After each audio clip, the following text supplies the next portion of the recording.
Strength, হ্যাংম্যান,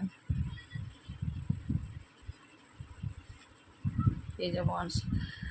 দেখো page of wands এসছে মানে কিন্তু সে তোমার প্রতি একটা প্যাশনেট একটা এনার্জি ফিল করে, কিন্তু বর্তমানে তার নিশ্চয়ই এমন কিছু একটা ঘটেছে বা তার লাইফে এমন কিছু প্রবলেমস আছে যার কারণে কিন্তু সে এরকম একটা সিচুয়েশানে পড়ে রয়েছে। সে চাইলেও কিন্তু তোমার সাথে যোগাযোগ করছে না, সে কিন্তু দূর থেকে হয়তো তোমাকে দেখছে, তোমার কথা ভাবছে এবং চাইছে যে তোমার সাথে কন্ট্যাক্ট করতে, খুবভাবে চাইছে, একটা প্যাশনেট এনার্জি তোমার প্রতি আছে, কিন্তু তার যে বর্তমান সিচুয়েশন না, সে কি করবে কি করবে না সে কিছু বুঝতে পারছে না। আমার কাছে সে চাইছে যে আমি যাব, কি কথা বলি, কিন্তু সে সেই স্ট্রেংথটা পাচ্ছে না এই মুহূর্তে।